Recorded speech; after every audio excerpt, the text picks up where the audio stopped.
Waves media తెలుగుకి స్వాగతం. Minority ముస్లిం మౌజన్లు మరియు ఇమాములు పెండింగ్ జీతాలను సంబంధించిన మరియు ముస్లిం మైనార్టీ సమస్యలపై వైఎస్ఆర్ కాంగ్రెస్ పార్టీ తరఫున డాక్టర్ గోపిరెడ్డి శ్రీనివాసరెడ్డి ఆధ్వర్యంలో పల్నాడు జిల్లా వైఎస్ఆర్ కాంగ్రెస్ పార్టీ మైనార్టీ విభాగం అధ్యక్షులు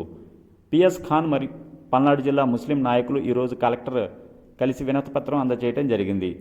సందర్భంగా వైఎస్ఆర్ కాంగ్రెస్ పార్టీ పల్నాడు జిల్లా కార్యనిర్వహణ అధ్యక్షులు డాక్టర్ గోపిరెడ్డి శ్రీనివాసరెడ్డి మాట్లాడుతూ, ఈ కూటమి ప్రభుత్వం ముస్లిం సోదరులకు ఎన్నికల ముందు ఏదైనా హామీలు ఇచ్చారో ఒక్క హామీ కూడా అమలు చేయకుండా ముస్లిం సోదరులను మోసం చేసిందని, మౌజన్లకు మరియు ఇమాములకు 11 నెలల నుంచి జీతాలు చెల్లించడం లేదని, మౌజన్లు మరియు ఇమాములు మసీదు వద్దే భక్తులకు ప్రతిరోజు 5 పూటలా నమాజ్ చేయిస్తూ భక్తి శ్రద్ధలతో కాలం గడుపుతారని, వారు ఇంకా వేరే పని చేసుకునే అవకాశం కూడా లేదని, ప్రభుత్వం ఉద్యోగస్తులు ఎలాగైతే 1వ తారీఖున జీతాలు రాకపోతే ఇబ్బంది పడతారో అదేవిధంగా మౌజన్ ఇమాములు కూడా తీవ్ర ఇబ్బందులు ఎదుర్కొంటున్నారని, తక్షణమే వారికి 11 నెలల జీతాన్ని బకాయిలు చెల్లించాలని డిమాండ్ చేశారు. వైఎస్ఆర్ కాంగ్రెస్ పార్టీ హయాంలో ప్రతి నెల 1వ తేదీన ఇమాములు మరియు మౌజన్లకు జీతాలు చెల్లించేవారమని, నర్సరావుపేటలో 5 మసీదులకు వక్ఫ్ బోర్డులో కలిసి ప్రభుత్వం తరఫున వారికి ప్రతి నెల జీతాలు ఇచ్చే కార్యక్రమం చేశామని, అదేవిధంగా కరెంటు బిల్లులు చెల్లించకపోతే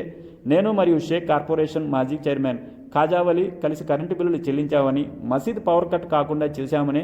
హజ్ యాత్రలకు వెళ్లే ముస్లిం సోదరులకు ₹1,00,000 చొప్పున సబ్సిడీ చెల్లించామని, 22-23 సంవత్సరాల కాలానికి 14.5 కోట్ల రూపాయల హజ్ యాత్రికుల సబ్సిడీ చెల్లించామని తెలియజేశారు.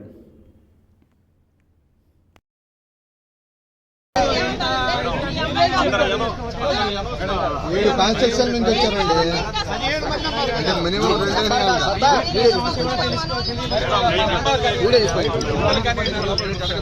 కొంచెం పక్కన వీడియో